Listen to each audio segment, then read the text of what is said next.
Welcome to Ordinary to Badass, episode number 397. In this episode, we're going to talk about how to talk about your wins without sounding arrogant. Okay, let me ask you something. Are you sick of being the hardest worker in the room, but yet you're still invisible? Because here's the truth. Promotions don't always go to the best worker.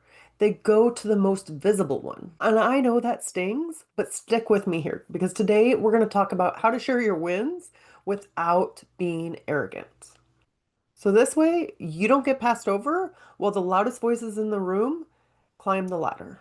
And just a heads up, if this hits home or this episode hits home for you, I've got a brand new course coming, How to Get the Promotion You Deserve and Thrive as a Leader. And the waitlist is open, ordinarytobadass.com/promotions hyphen waitlist. Go ahead and sign up today, and let's just get to the episode already. Be confident, be bold, be authentic, but don't forget to take action. This is Ordinary to Badass, where our stories empower women to step into the spotlight of their own lives and pursue what they're truly passionate about. It's time to step into the arena and become more than just extraordinary. It's time to become a badass with your host, Marie Sonneman.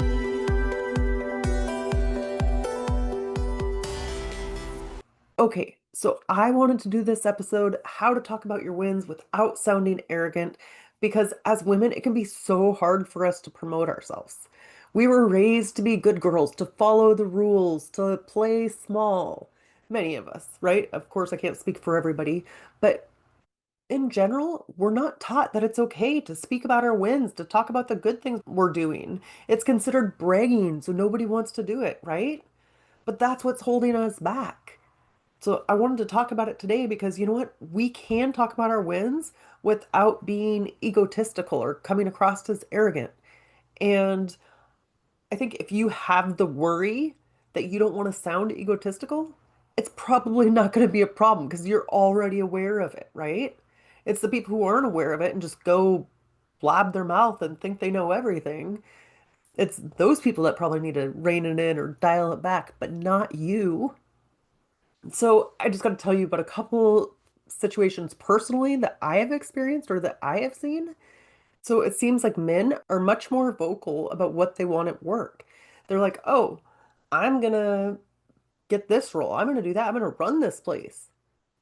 And I don't often hear women saying that, but they're being vocal. They're talking about the things they want. And I saw a guy at work and he kept saying, oh, I'm going to be chief. I'm going to be chief. And guess what? He started to get put into positions that could help him become a chief. He started to be put into roles or accepted into meetings that would help him get there because he was speaking up. We'll get more into that in a little bit, but here's, I want to tell you the opposite side of the spectrum. I want to tell you about me and an experience that I had. So there was a circumstance where I was meeting with the future undersheriff, and I met with her because I was looking at putting in for her old position. And so I just wanted to know more about it. It was just a casual meeting, but like everybody around me, since we knew she was going to be the undersheriff, everybody around me was like pitching her left and right, and I just thought it was cringe. I was like, yuck, that would not be me. And even if I wanted a position, I would not be pitching myself. And so I met with her, was very quiet, I don't know her very well. And so I didn't do anything to promote myself. We've never worked closely together. We knew who each other were and were friendly, but we just didn't talk a lot. Like she wouldn't know my work ethic or my work history, right? And so I met with her. I asked her questions about the position she was currently in, and that was it. But I said nothing to promote myself. I said nothing about my goals or my vision for the department, nothing about the goals for the future. I just had a simple meeting and I didn't want to be cringy. Well, guess what? Later, a promotional opportunity came up and I put my name in the ring and I didn't get it. But those guys that were loud, those guys that were cringy to me, that had been pitching her, they got it because maybe they shared their goals, dreams, or visions, right? Or they shared what they wanted, or they promoted what they had been doing at work.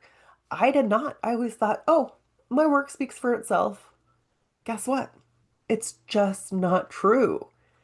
especially if you've never worked with somebody. How are they going to know? So I share this story because I have fallen into this trap, right? And we all fall into these traps. So it's nothing to beat ourselves up over, it's something to be aware of. And just because you share your wins, just because you share what's going on and you're vocal about things, it isn't a bad thing. We can get into the episode and I'll share 3 ways to talk about your wins at work without sounding arrogant. And forgive me today, I have a cold and I'm coughing, so anytime I laugh, then I start coughing. And if my voice sounds a little crazy, you know why. But I did want to get this episode out to you because I think it's important. I would love to hear from you. Let me know on Instagram, take a screenshot, ask me your questions, let me know if it resonates. Have you ever felt like if you're sharing your wins, if you're being too braggy, like it's just going to come across as egotistical? Throw it in your Instagram stories, tag me at Ordinary to Badass, ask me your questions, tell me your comments. What do you think? Can you relate? Okay, let's get into it. 3 ways you can share your wins without sounding braggy. Now, 3 steps that you can do so you're at the top of your boss's mind, right? And it can help you get a promotion in the future. Step 1 is routinely meet with your boss and or send updates. Step 2, take credit, don't hide behind your team. Step 3, share your long-term goals and updates. Okay, let's get into it. The first one, routinely meet with your boss or send updates. Here's the thing. You don't need to wait until review season to start talking about what's going on. You can routinely send them emails. Hey, this is what I did this week. This is what I did this month. Here's a quick recap or a quick rundown of what's going on. This way, you're staying top of mind. They know what you're doing or what wins you've had or successes you've had or your unit has had. They don't have to ask questions. They already know what you're doing because you're sharing it with them. And this also helps them because it makes them look good actually. Because if their boss asks them, hey, what's Marie doing? Oh, she's doing blah, blah, blah. She's kicking butt. She's doing a good job. I already know because you're keeping your boss in the loop. If you make them look good, they're naturally going to like you because you're making them look good, right? Who doesn't like other people that make them look good? Or alternatively, if you don't want to go the email route, you can ask them, hey, can we have a monthly meeting? Just check in, update so I can keep you up to date on what I'm working on or what's going on. This makes it impossible for your boss not to know how much you're kicking butt, right? Because you're keeping it top of mind. And if you're having the regular meetings, the one-on-one meetings, guess what? You're building rapport. And that goes a long way. You get to know your boss better in a different light when you're talking one on one, and then they probably feel more comfortable talking to you or asking you for favors or promoting you, telling other people, oh, yeah, she's good. You have trust built. You know how each other communicates. That can only be a good thing, right? And there's nothing wrong with saying if you're doing an email or when you're in person, hey, here's what I accomplished this week. Here's the impact. Here's what's coming up next. Just keeping them in the loop. You're not asking them for anything. They can review it at their leisure. It doesn't have to be super time consuming, but you're just keeping them in the loop with what's going on. And what this does is it keeps you on your boss's radar and it makes sure your wins don't get lost in the shuffle. Okay, step number 2, take credit, don't hide behind the team. Love this one because I think it's super easy for us women to get caught in this trap of giving everybody else the credit for the stuff that we're working on. Oh, my team accomplished this. We did this. Now, listen, I'm not saying don't give credit where credit is due. If somebody else completely did the project and you had nothing to do with it, you had no oversight, no nothing, fine. If you know when you were part of something. You know when you did the work. Don't be so selfless that you give it all to your team. You're like, oh, my team did this all. I had nothing to do with it. No, you did. You led the way, right? If you're already in a supervisor position, you led your team to victory. So don't undermine that. Or if you're not in a supervisory position, but you're in a group of people and you contributed, say what you contributed. It's so important. When you're going up for a promotion, and you're going up against a man, which chances are that's what it's going to be since you're in a predominantly male industry, guess what? He's likely not gonna have a problem bragging about what he did or sharing his role in things. So if you're over here on the other side and you're just saying, "Oh, my team did this," and he's like, "I did this," and you're going for a promotion, well, they're probably gonna look at what he did, not what other people did, what you're sharing. So it's important to share what you did.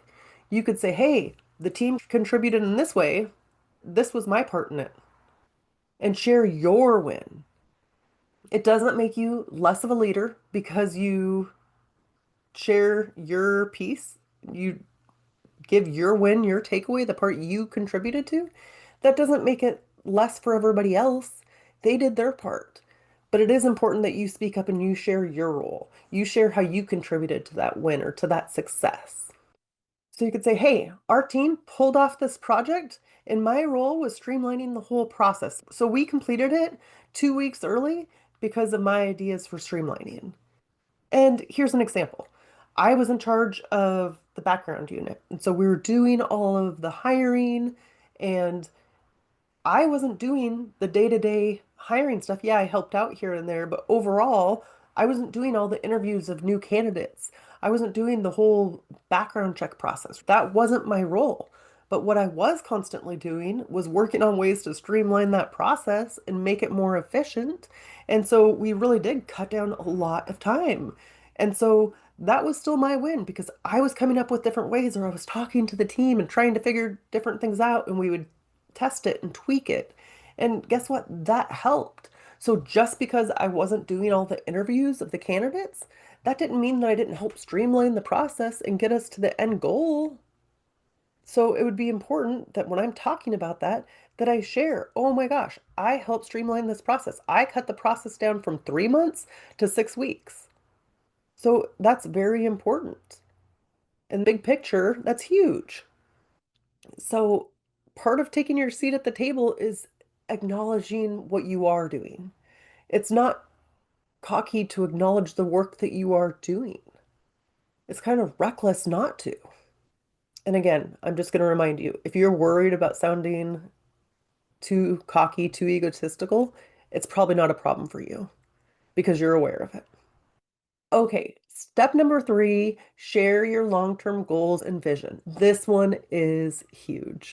Men do this all the time. They're not afraid to say, "I want the promotion. I'm going to run this place one day." And guess what? Leadership, they take them seriously. Here's the thing. If you're not already, pretend like you're a boss. You're a supervisor and you're in charge of promotions. You have 2 candidates come into your office, and one of them has been talking about how he wants to get promoted, what his big vision is for the company, or how he's going to be the president one day. And then the other one has been silent. Super hard worker, but she's never said anything about what she wants to do, how she wants to grow, where she wants to go in the company, right? She's been quiet, just thinking her hard work speaks for itself. Meanwhile, he is bragging about his achievements or sharing his achievements. It doesn't even have to be bragging.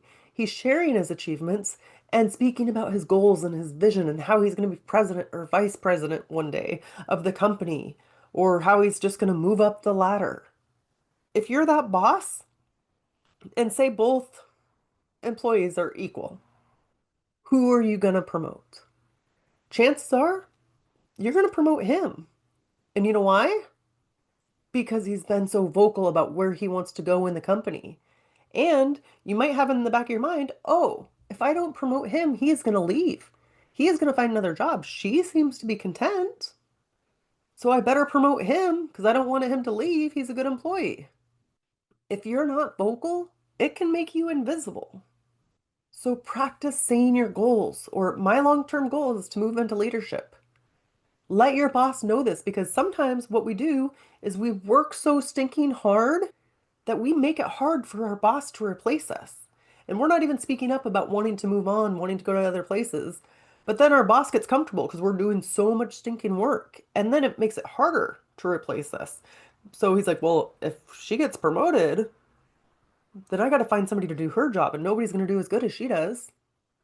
So don't make it so hard for your boss to replace you. Speak up about where you want to go, what you want to do. Put in for the promotion before you're ready.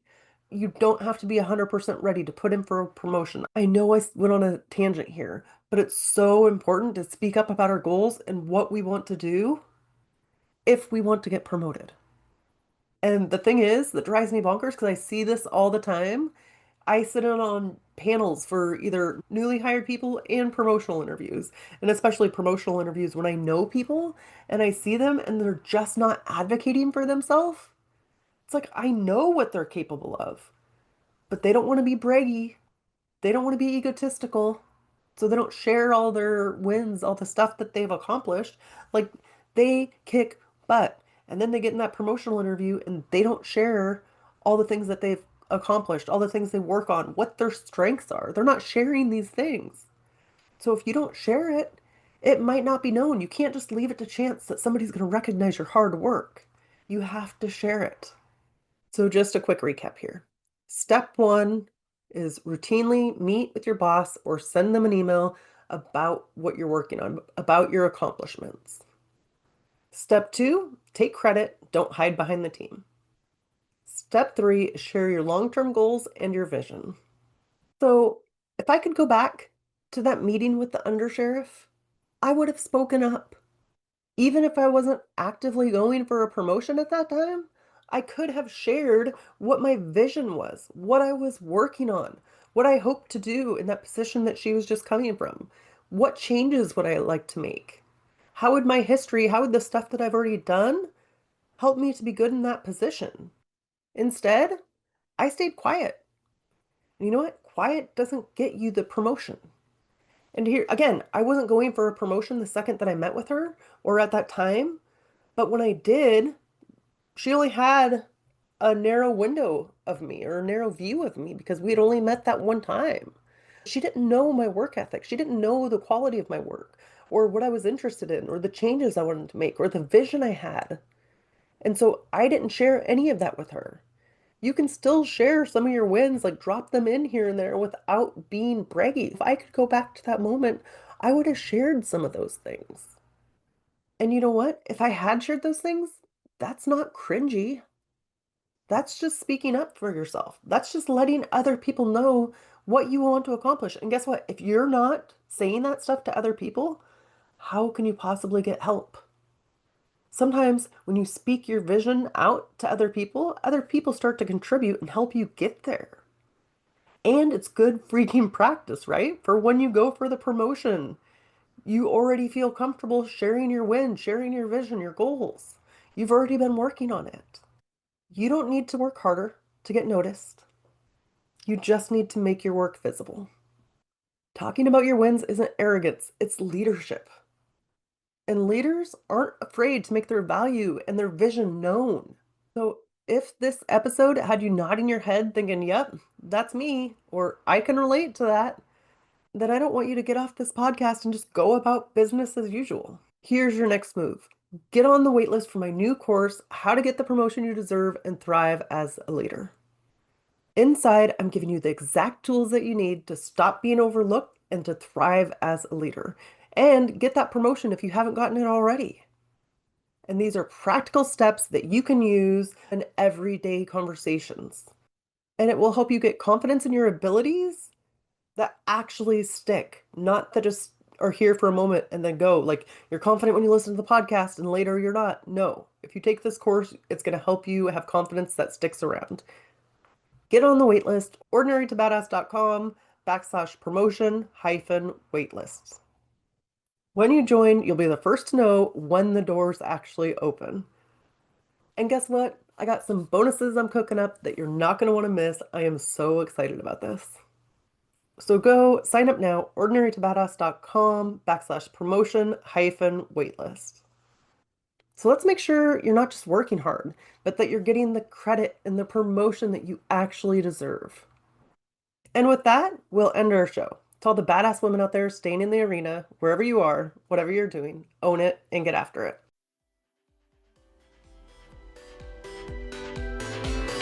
Now that you've listened to this episode of Ordinary to Badass, we want to hear from you. Go to our website, ordinarytobadass.com/podcast, and submit your own experience on how you took your life from ordinary to badass and get the chance to be on a future Spotlight episode of the show. That's ordinarytobadass.com/podcast. While you're waiting for the next episode of the show, wipe off the sweat, dust off the dirt, and get back in the arena.